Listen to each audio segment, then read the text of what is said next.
projet Artichoke, expérience de la CIA pour manipuler l'esprit humain. Donc la source, c'est ce post sur X de MG Truth Ultra, que on a traduit ici et qu'on a complémenté avec des documents supplémentaires, avec des commentaires supplémentaires. La CIA vient de republier des dossiers déclassifiés liés au projet Artichoke, un programme gouvernemental secret visant à manipuler l'esprit des Américains par l'administration clandestine de drogue dans les vaccins. Le projet Artichoke, il est considéré comme étant un peu l'ancêtre de MKUltra, non ? En tout cas, les fois où j'en avais entendu parler, c'était dans ce contexte-là, qu'il y a eu Artichoke, et puis après, ça s'est moi, je dirais que c'est plutôt une des branches de MKUltra. MKUltra, c'est l'ensemble des études qui concernent la conscience, l'esprit humain et l'humain en général. Le projet Artichoke, ça se concentre sur le corps, l'aspect chimique, comment on peut influencer chimiquement le corps. MKUltra englobe ça, comment on peut manipuler spirituellement, psychologiquement, il y a différentes sections dans tout ça. Le projet Artichoke était un programme secret en 1951-1956, mis en place au début de la guerre froide et axé sur le contrôle mental, la modification du comportement et les techniques d'interrogatoire avancées. Ces documents mettent en avant des propositions visant à développer des produits chimiques ou des médicaments pouvant être ajoutés secrètement à des produits de consommation courante tels que la nourriture, l'eau, le Coca-Cola, la bière, l'alcool, les cigarettes ou même des traitements médicaux tels que les vaccins et les injections afin de provoquer des effets à long terme tels que l'anxiété, la dépression ou la léthargie à l'insu du sujet.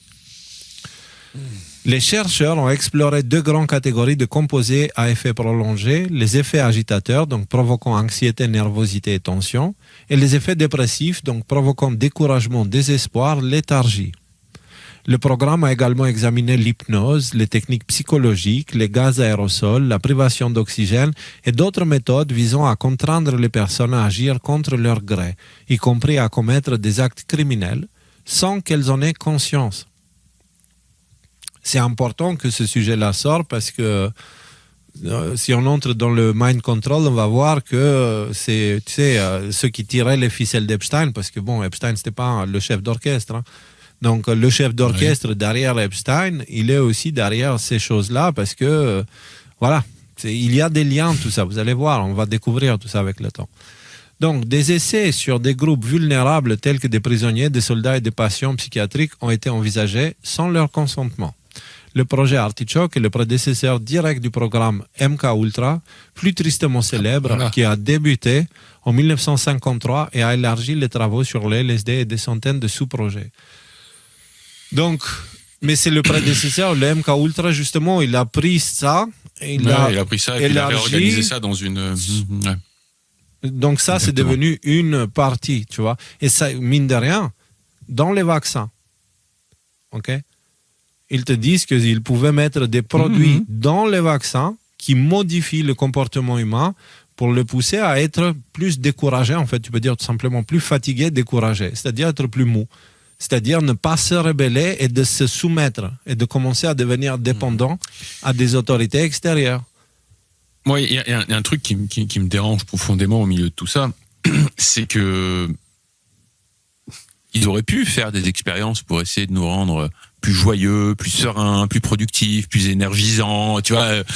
Ça aurait un intérêt pour la société si quand tu te lèves le matin, là, t'as besoin de 5 heures de sommeil et tu te lèves et t'as la pêche et t'es motivé et t'es heureux d'aller faire ton travail. Mais c'est pas ça qu'ils ont fait. Et déjà, dès les années 50, on voit que, je vais reprendre le titre du bouquin, la guerre secrète contre les peuples, elle avait raison. Comment elle s'appelle cette pauvre dame qui est morte dans le échappe, aidez-moi les gars. Claire Séverac, elle avait raison, Claire Séverac. Il y a une guerre secrète qui était contre les peuples. Et donc en fait, ça explique tout un tas de choses. Ça explique pourquoi est-ce que t'as pas le droit de dire que les vaccins c'est mal. Ça explique pourquoi est-ce qu'on te met du fluor dans l'eau potable aux États-Unis, dans beaucoup d'endroits, on te met du fluor dans l'eau potable, alors qu'il y a plein d'études. Le dentifrice, je veux dire, on sait que le fluor a un effet positif sur les dents. Bon. Alors après, est-ce que ça vaut le coup de se mettre un neurotoxique dans le corps pour avoir des dents plus jolies? Je pense que c'est à chacun de se poser la question. Mais carrément dans l'eau potable, c'est-à-dire après dans la nourriture que tu manges, dans les plantes que tu cultives et des choses comme ça. Enfin, et on sait que ça fait baisser drastiquement le QI des gens qui le prennent. Aujourd'hui, il y a des études scientifiques largement développées par rapport à ça. Donc voilà, cette guerre secrète contre les peuples, c'est non seulement elle est en cours, mais ça date pas que du Covid, quoi. Ça date pas que du Covid. Là, on parle des années 50, quoi. Mais tu vois, moi, ce qui m'intéresse dans cette histoire, c'est qu'il y a un effort depuis très longtemps d'écraser l'humanité, en fait. Parce qu'il y a quelque chose qui est en train de se produire. Un réveil global. Il y a quelque chose dans notre époque, nous sommes en train de vivre une période magnifique. C'est le lever du soleil, c'est le réveil de la conscience divine. Okay? C'est quelque chose d'extraordinaire. C'est ce pour lequel le Christ est venu dans le monde et c'est ça qu'il a annoncé. Tu vois, le soleil va se lever. On va la faire, cette émission, un jour, j'espère pouvoir, pour que vous compreniez de quoi je parle.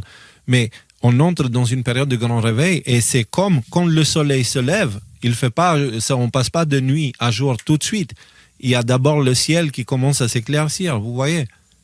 Et la même chose s'est produite avec l'humanité et on est passé d'une humanité qui faisait des exécutions publiques à décapiter les gens et avec des humains qui disaient qui se réjouissaient de la mort de quelqu'un et on est arrivé à une civilisation. Toutes ces choses-là doivent se faire en cachet maintenant parce que la conscience humaine ne peut plus accepter, tolérer ce genre de choses.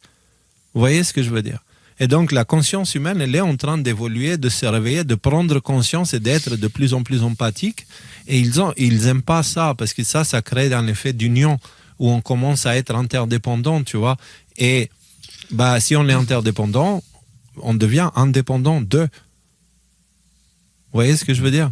Et donc du coup, je vois ces efforts à vouloir écraser l'humanité, et puis je vois que putain, ils mettent les moyens. Ils y mettent les moyens et malgré tout, ils n'y arrivent pas. Ça rend les choses compliquées, mais ils n'y arrivent pas. Parce qu'au final, regardez où on en est. Rien que le fait qu'on est capable d'être conscient de ce genre de sujet, c'est déjà une victoire. Ça veut dire que ça n'a pas marché pour eux. Et aujourd'hui, parce que là, on parlait des années 50, mais aujourd'hui, vous vous souvenez, là, ce fameux sujet qui fait couler tellement d'encre dans les sphères complotistes, là, les chemtrails, les injections aérosols et tout ça. On a eu, là-dessus, on peut se mettre d'accord, une déclaration donc de Kennedy, donc RFK, donc le ministre de la Santé, qui nous disait, oui, effectivement, dans les additifs des carburants, il y a des choses qui font que, injection aérosol. Et, oui, je me souviens... dans les additifs de carburant, je me suis pris... toutes sortes d'insultes. Voilà. Les gens qui me disaient non, ils appuient un bouton et tout ça. Moi, je disais non, c'est dans le carburant. C'est des pilotes qui me l'ont dit. Donc, voilà. Alors, toujours est-il que ces saletés qui nous balancent dans le ciel, à un moment ou à un autre, elles se retrouvent dans l'eau de pluie. Donc, à un moment ou à un autre, elles se retrouvent dans ton sol, elles se retrouvent dans le système qu'on boit. Et on parle de métaux lourds et on parle de choses comme ça. Je vous parle de ça parce qu'ils sont passés comme des porcs au-dessus de chez moi là depuis 3-4 jours là et voilà. Je me dis que ça peut être lié à ce sujet qui consiste à peut-être vouloir induire des réactions de dépression, des réactions de colère, des réactions d'énervement chez la population.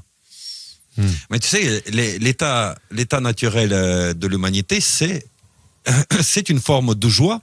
En fait, c'est une forme d'extase, de rien que de vivre et d'exister. C'est l'état naturel de l'être humain. C'est-à-dire que si tu ne l'appliques pas, globalement, les êtres humains, ils sont ravis. Ils sont ravis par le soleil, ils sont ravis par le fait d'être ensemble, ils sont ravis de se reconnaître. C'est à chaque fois, ce sont des choses qui nous font plaisir. Écoute, moi je pense que l'humain, s'il n'a pas un peu de discipline et s'il n'est pas capable de se contrôler lui-même, il ne peut pas être ça. Voilà. C'est parce qu'on finit par développer des mauvaises habitudes et on finit par tomber dans des spirales qui nous tirent vers le bas, etc., etc. C'est parce qu'il y a des tentations. On vit dans une société remplie de tentations où on attaque déjà les enfants. Tu vois. Donc, et tu as mis le doigt sur quelque chose. C'est que tu développes cette discipline-là, elle est due à cause du fait qu'on vit dans une société où beaucoup de choses sont faciles, il y a énormément de tentations. Dans une société où les choses coulent d'elles-mêmes, c'est-à-dire que pour manger, il faut cueillir des arbres, ou cultiver une plante, ou aller pêcher, ou j'en sais rien, tu vois, etc. C'est pas une question de discipline. Il n'y a pas besoin d'imposer. La discipline, c'est pour résister à toutes ces tentations qui sont posées devant nous. Ouais, mais moi je parle du monde réel dans lequel on vit. Je te parle pas d'un monde où on vit pas, tu vois, c'est... Oui. Ouais. Dans le monde dans lequel on vit plus. Dans le monde dans lequel on vit, l'état naturel de l'homme, c'est pas la joie. C'est pas la joie. C'est pas la joie, c'est pas la félicité. Ouais. Et c'est pas le monde réel non plus, quoi. C'est pas le monde réel non plus. Je me souviens, là, par rapport à ce sujet, ça va un peu dans ton sens, Nico. Ils avaient interrogé des tribus aborigènes, paumées, tu sais, alors, ces tribus qui ont pas accès à la civilisation et tout ça. Et ils les écoutaient parler, et puis il y avait un interprète, et il leur posait la question, mais c'est quoi pour vous le bonheur? Et bon, alors c'est pas pour relancer le sujet viande ou pas viande, mais leur définition du bonheur, c'était quand il y avait de la viande. C'est-à-dire, en gros, quand on avait l'estomac plein. Quand on avait l'estomac plein, quand on pouvait se remplir et des choses comme ça. Aujourd'hui, tu te rends compte que quoi? Enfin, je veux dire, on a les frigos qui peuvent être pleins, on a un toit sur nos têtes, on est chauffé, on a des vêtements, on a des chaussures, on marche pas, matériellement, ça va. Et on est déprimé et atterré et mis par terre par des fantômes qui n'existent pas. Moi, il y en a un qui me gonfle, c'est les impôts, tu vois. Les impôts, chaque fois qu'ils viennent me parler, ceux-là du genre, ah là là, vous nous devez des sous et tout ça. Je veux dire, moi, ce sketch, ça me fout. Et ça, c'est mon fantôme à moi. Mais quand tu réfléchis, t'as peur de quoi, toi? T'as peur des impôts. Mais je serais même pas capable de leur expliquer ce que c'est les impôts à cette tribu aborigène dont la différence entre le bonheur et le malheur, c'est ce qu'on a à manger et ce qu'on n'a pas à manger, quoi. Donc, voilà. Et qu'est-ce qu'ils font? Ils ont de quoi manger, ils ont de quoi se retrouver ensemble. Et ils festoient, généralement ils dansent et ils jouent des rythmes. Ils célèbrent. Et tu sais quand est-ce que hier j'ai eu une conversation ultra intéressante à propos de 1998. Il y en a parmi vous qui se souviennent en France. Et si tu veux, les gens qui m'accueillent chez eux là, actuellement, foot, ils m'ont montré une photo de l'époque que justement quelqu'un a pris. C'est une photo d'une femme qui se montre torse nu du coup pour célébrer cette fête. Donc du coup c'était pris spontanément comme ça. Et j'y ai pensé longuement et je me suis dit tiens, c'est un espèce de simulacre de félicité et de joie, en fait, qui est condensé pour un événement, certes, qui est médiocre, tu vois, c'est la finale de la Coupe du Monde. Globalement, bon, il n'y a pas de raison particulièrement d'être en joie. Mais je crois que le symptôme que les gens développent après cette victoire, etc., cette fierté d'être, je sais pas, d'être soi, identifié à quelque chose. Moi, imagine être la fierté d'être humain, tout simplement. Être fier de soi. Eux, ils s'identifient à l'équipe de France, ou je sais pas, à l'équipe d'athlétisme. Et là, d'un coup, sous ces prétextes, les gens, ils voient quelqu'un qui n'aurait jamais pris dans leurs bras, dans d'autres contextes, ils ont envie de prendre tout le monde dans les bras. Les gens, d'un coup, ils deviennent tous généreux, ils ont envie de partager, ils ont envie de célébrer ensemble. Je veux dire, le symptôme, au final, il me semble qu'il nous ramène au fait que quand l'humain, il est fier d'être lui-même. C'est-à-dire fier d'être lui-même qui est ou d'appartenir à quelque chose. D'appartenir à quelque chose de beau, qui est glorieux, en fait, en quelque sorte. Et même si le prétexte de la finale est, voilà, mettons le foot de côté, je crois que le symptôme, il est révélateur de ce comment l'humanité désirerait être. Être fier d'elle-même, partager, célébrer ensemble. Et encore une fois, dans un monde parfait où la facilité, c'est la nature, c'est-à-dire où tous les chemins nous emmènent vers la nature et pas à des alternatives. Je pense que l'humain choisirait, tu sais, il y a cette expérience des rats avec la drogue. Ils ont mis des rats dans des cages où ils n'avaient rien à faire et ils leur ont laissé un tube d'eau et un tube de drogue, tu vois. Et du coup, les rats se faisaient chier dans leur cage et du coup, ils ont commencé à taper dans la drogue. Et du coup, les scientifiques se sont dit, les rats, ils prennent de la drogue, c'est des drogués, tu vois. Et du coup, le gars, il y a un des scientifiques qui dit non, je suis pas d'accord. Et il crée le truc, l'endroit parfait pour des rats où ils pouvaient avoir une vie, une interaction et un contexte vraiment le plus naturel possible. Et aucun rat a touché à la drogue. Tu vois. Donc, pour l'humain, c'est la même chose. On grandit avec des complexes, avec plein de choses. Mais tout ça, c'est le monde qui nous le fait. Et justement, le monde est construit pour... C'est comme s'il ne voulait pas qu'on existe, en fait, d'une certaine façon. Tu vois, si on n'a pas de place dans ce monde-là, il faut qu'on gagne notre place. Il faut que tu gagnes ta vie. Et moi, je dirais, excuse-moi, mais moi, la vie, je l'ai gagnée au moment où mon père et ma mère se sont aimés, tu vois. Donc, voilà, c'est là où j'ai gagné ma vie. J'ai rien à gagner après, je suis déjà là. Donc, vous allez devoir faire avec moi. Gagnant ou perdant, je n'ai rien à foutre, tu vois. Ouais. Non mais moi il y a quand même un truc que ça m'évoque, tout ce que tu disais Nico, c'est que les occasions qu'on a justement de se réunir dans la communion, dans la joie, dans l'amour avec des gens qu'on connaît pas nécessairement, elles sont de plus en plus rares. Il y en a plus. Même les événements qui sont supposés être festifs, moi je me souviens, il y a 20-25 ans de ça, tiens, le 31 décembre, j'ai pas souvenir qu'il y avait genre 1500 bagnoles qui étaient cramées. Maintenant, quand il y a quelque chose de positif qui arrive, eh ben, on s'en sert comme un prétexte pour de la destruction, pour foutre le bordel, pour mettre de feu à des poubelles ou des choses comme ça, quoi, tu vois. Et je sais pas, quelque part, ça me renvoie au générique là, de l'émission, hein, et les déco-tours qu'on a fait, les choses comme ça. Je n'en avais peut-être pas forcément conscience à l'époque, mais rien que ce truc de pouvoir voir des gens qu'on n'a jamais vus, de se dire, eh, viens, on se prend dans les bras, c'est quelque chose de rare et de précieux, quoi, en fait. Ouais. Et c'est pas juste parce que c'est nous et parce qu'il y a un machin, c'est pas pour. Mais faudrait, je sais pas, il y a quelque chose à développer pour retourner vers ça, quoi. Faudrait qu'on fasse un Woodstock ou quelque chose comme ça, quoi. Enfin bon, pas Woodstock. Voilà. Alors, pour revenir du coup au sujet, parce qu'on a fait un long détour, mais pas inutile, c'était vraiment utile pour montrer qu'en fait, ils essayent de nous écraser, mais ils n'y arrivent pas. Et qui sont ces îles et qui sommes nous? Ben, on va découvrir ça avec le temps, au fur et à mesure. Ces révélations se passent au niveau individuel. Donc, c'est pour ça que je dis restons concentrés à l'essentiel. Alors, du coup, ces révélations sont sorties et le timing, il n'est certainement pas accidentel. Et la représentante au Congrès américain, encore, Anna Paulina Luna, qui est censée gérer les déclassifications, demande à ce que le Congrès commence à examiner MK Ultra en citant l'article de Daily Mail juste au-dessus. Donc, elle dit, je pense que notre prochaine task force, audience de task force sera sur MK Ultra. Et là, il y a, comme avec Epstein, il va y avoir encore beaucoup de dissonance cognitive qui va s'effondrer dans le public parce qu'ils vont découvrir que ceux qui géraient ce genre d'opération tout seuls, ils n'en avaient tellement rien à foutre de nous.